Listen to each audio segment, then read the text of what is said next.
مساء الخير بتوقيت دمشق. أنتظر هلأ بس دقيقة لحتى يقدروا أصدقائي يدخلوا على اللايف. آه، كتير منهم طالبوني إني كمل. كتير من أصدقائي الحقيقة المقربين الواعيين طالبوني إني كمل بالبث المباشر على الفيسبوك. طبعا هعمل صفحة انستغرام أو عملت صفحة انستغرام، وإن شاء الله بدنا نصير نشارك على صفحة الانستغرام ب- بالفيديوهات اللي عم أعملها. اليوم بدي أحكي عن موضوع كتير مهم، وهو حقيقة بدنا نعين عليه. آه بدنا نعين أحمد الشرع عليه. بمقابلة أنا شفت له إياها لأحمد الشرع مع جو حطاب.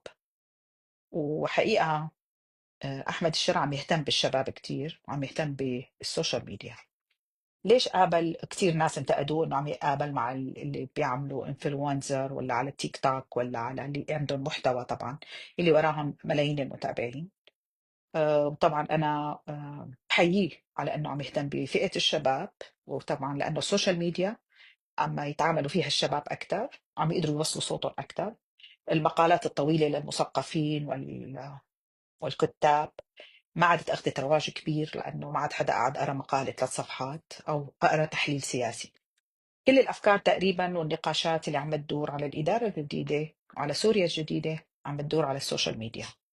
وكل أخبارنا طبعا عم ناخدها، للأسف في منها أخبار كاذبة كتير، في منها أخبار عم بتهول الأمور كمان عم ناخدها على السوشيال ميديا.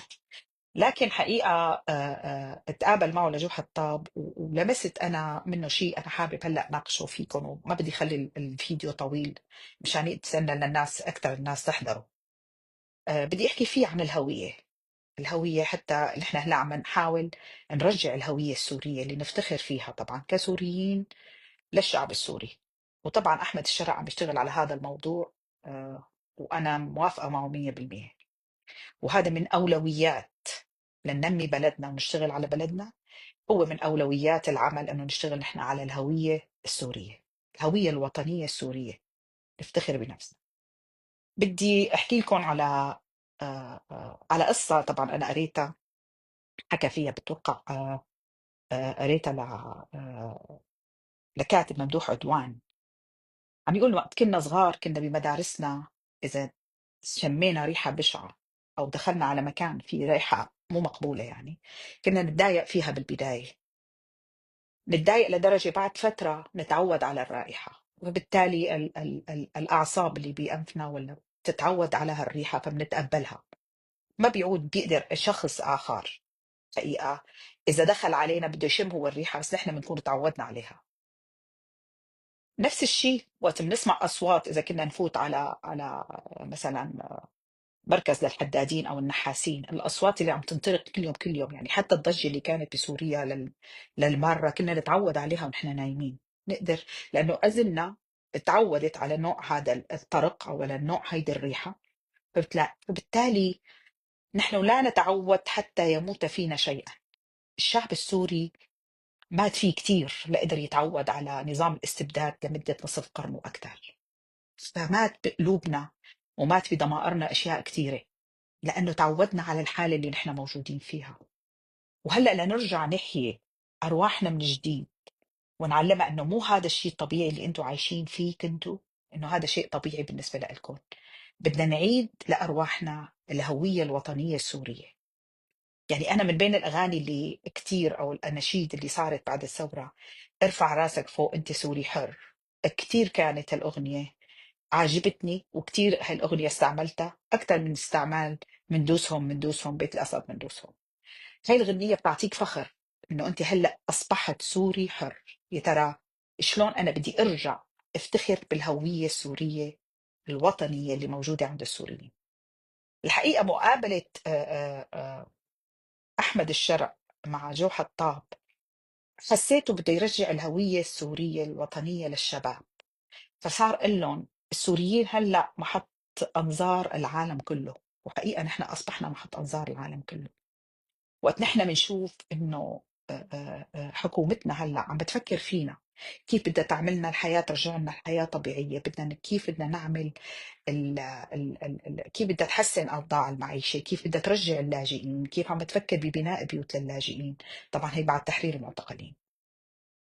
بتشعر انت انه انا بلش يصير عندي بلد حقيقة، انا هلا في عندي بلد، انا هلا عندي حكومة، انا عندي إدارة.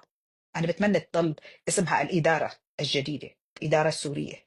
هلا لاحظوا بأمريكا ما بيقولوا عليها الحكومة الأمريكية، بيقولوا الإدارة، الإدارة الأمريكية. الإدارة الأمريكية اللي بتدير البلاد طبعا، ما بتحكمها، بتديرها وبتسن قوانين طبعا البلاد. إعادة الهوية السورية الوطنية بدها شغل كتير. إعادة الهوية لنرجع السوري يفتخر بنفسه بدها كتير شغل. اللي بدي أقول لكم يعني أنا كنت أحزن كتير وقت يكون مثلا في حرب أو في عملية إرهابية بأي بلد بأوروبا، يقولوا إنه الأمريكان اتصلوا برعاياهم. وأنا كان يجيني اتصالات كتير وقت كنت أشتغل مع اللاجئين بلبنان، يجيني اتصالات من السفارة الأمريكية إنه أنت لازم تغادري إلى أمريكا، الوضع مو مستقر، وإذا بدك شيء أي معونة توصل فينا. كنت أحزن، قول إحنا السوريين ما عنا حكومة أصلا تفكر فينا وتفكر برعاياها بأي بلد من العالم. نحن ما كان حدا، ما عندنا حكومة تدافع عن اللاجئين اللي لجأوا للبنان، ولا تدافع عن اللاجئين اللي لجأوا للأردن، وكيف كانوا للأسف يعني تمييز عنصري، حتى واللاجئين اللي لجأوا لتركيا بكل الدول. ما في كان عندنا حكومة تدافع عنا. إذا هلأ صار عندنا إدارة بدها تحسسنا إنه أنتم مهمين بالنسبة لإلي يا المواطنين السوريين، وأنا بستعد دافع عن أي سوري بكل أنحاء العالم. هذا هو إعادة الوطنية. بدي احكي لكم على اكثر من حضاره طبعا كبرت بسرعه او طلعت بسرعه، وحكى بزمان عليها الكاتب غسان حداد باحد المقالات. قال انه في امبراطوريات كبرت كثير وصارت امبراطوريات عظيمه، مثل الامبراطوريه الرومانيه، او مثل وقت المانيا صارت بلد عظيمه، لكن المواطن كان فيها قزم. وقت بيكون المواطن قزم هاي الحضاره بتطلع وبتنزل بسرعه. وقت الامبراطوريه اليابانيه كبرت كثير وصارت امبراطوريه عظيمه، لكن المواطن الياباني كان مسلوب الإرادة، ما يقدر يخالف أوامر الإمبراطور، نزلت بسرعة، هوت بسرعة. نفس الشيء وقت هتلر عمل من ألمانيا دولة عظيمة، كانت دولة عظمية صناعيا واقتصاديا لكن خلى المواطن الألماني قزم، مواطن مسلوب الإرادة. كان الجنرال مع هتلر ما يقدر يخالفه برأيه ولا يقدر يعلق عليه. المواطن القزم مسلوب الإرادة ما بيقدر يبني دولة ولا بيقدر يبني حضارة. الرسول عليه الصلاة والسلام عمل من أصحابه رجال كبار قدروا ب 19 سنة يهزموا إمبراطورية الفرس والروم. أنا هلا بدي أعطيكم على مثال أقرب لنا. وقت كنا نقول إنه للأسف داعش دخلت على الشمال السوري وعملت فظائع وهي حركة إرهابية، ما بتسألوا يا ترى كيف هالشباب تجمعوا مع داعش أو تجمعوا مع غير حركات مثلا إرهابية أو حركات اكستريمست مثل ما بيقولوا أو متطرفة؟ لأنه قدروا يعملوا للشاب هوية. الشاب اللي عم ينتسب لهي الحركات هو شاب مسلوب الإرادة، شاب ما عنده أي فرصة عمل، شاب محاط بكل أنواع الإحباط، شاب مذلول. شبابنا كانت مذلولة ومسلوبة الإرادة. وقت بيعطوهم هوية وبيقولوا لهم نحن عم ندافع على ديننا أو عم ندافع على كرامتنا أو عم ندافع، هاي الهوية بتخلي الشاب ينتسب لهيك حركات. فوقت بيكون الإنسان قزم ومسلوب الإرادة وما عنده حرية، هو عرضة لأنه ينتسب للمنظمات الإرهابية حقيقة ويمشي وراها، لأنه هاي المنظمات بتقدر تعمل له هوية. اللي عمله أحمد الشرع طبعا بالتغيير اللي صار عنده بإدلب، صنع حقيقة رجال كبار. هلأ بتلاحظوا رجال حواليه ملمومين حواليه، صنع لهم هوية. كان عم يجلس بيناتهم ويخاطبهم ليقول لهم إنه نحن بدنا نحرر سوريا، بدنا ندخل دمشق، نحن بدنا نكون في عنا رحمة، نحن حالة ثورية، هي ليس أمر النظام، ما هي حالة انتقام. هالهوية اللي بده يصنعها أحمد الشرع للشباب السوريين طرحها وقت كان عم يحكي مع جو حتى. كان عم بيقول له السوري حاليا هو مسلط عليه كل أنظار العالم، كل الحكومات الغربية والعربية عم تتجه لسوريا حاليا لأنه فيها إدارة جديدة.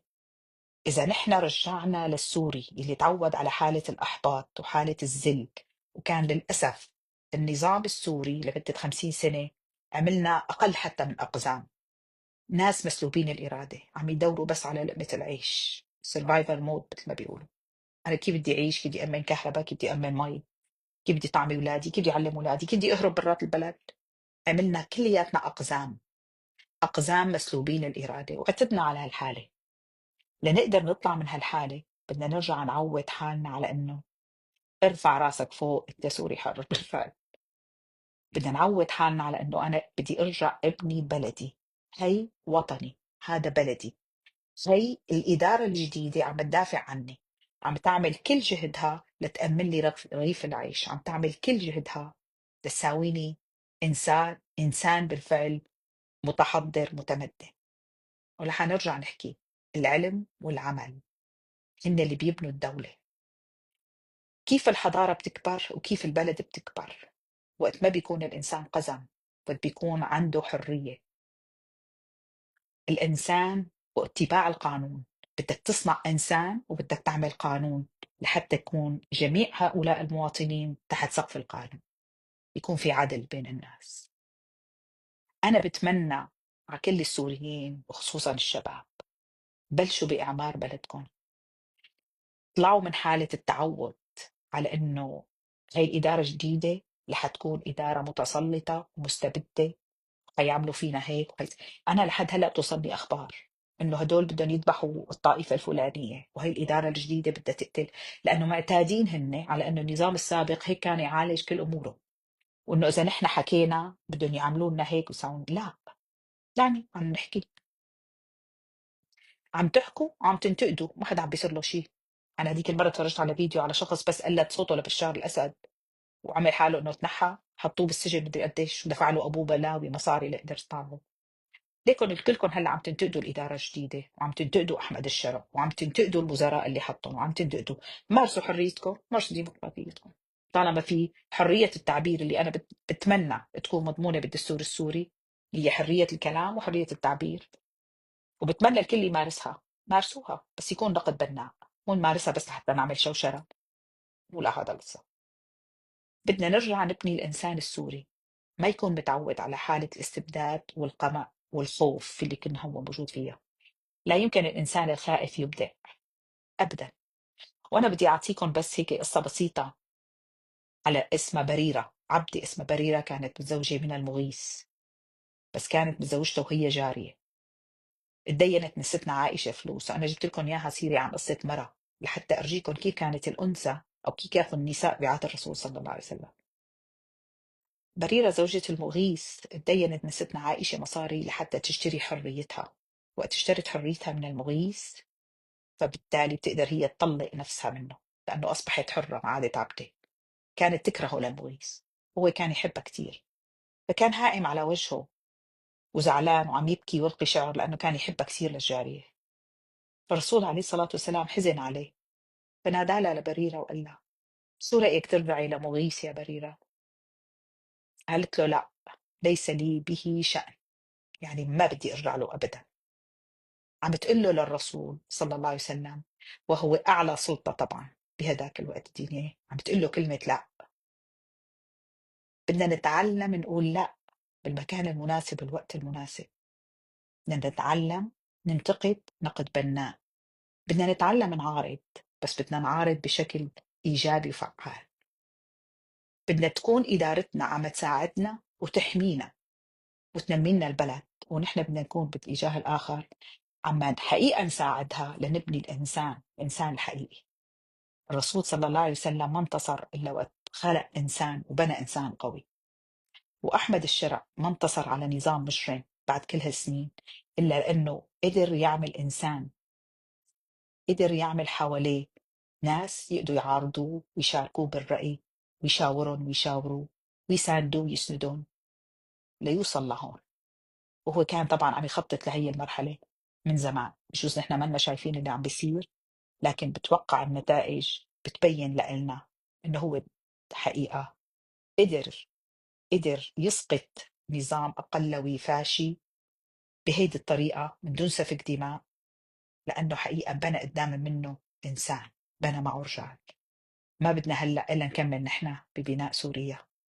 بدنا نعرف إمتى نقول لأ، وبدنا نعرف إمتى نطالب بحريتنا، بدنا نعرف إمتى ننتقد، وما بدنا نخلي حدا يشوش علينا، لأنه هلأ حقيقة وقت البناء لسوريا الجديدة. ما تخلوكن، وما بدنا نبقى معودين على إنه نكون أقزام ومسلوبين الإرادة، بس في نفس الوقت العلم والعمل. وهذا الحكي لكل شباب سوريا، الكبار بالعمر، هن خبرتنا، هن أجدادنا، هن أعمامنا. لكن هلأ سوريا لينا ما هي لعبة الأسد. سوريا إلكن يا شباب، وإلكن يا صبايا، بالعلم والعمل. يعطيكم ألف عافية. إن شاء الله يكون كلامي وصل. مثل ما حكينا، الدول اللي بتنهض وحضارة كتير كتير بتكون قوية هي بالإنسان وبالقانون. خلينا نصنع الإنسان، وإن شاء الله القوانين رح تخلينا كلياتنا متساويين كسوريين. وارفع راسك فوق، أنت سوري حر. يعطيكم العافية.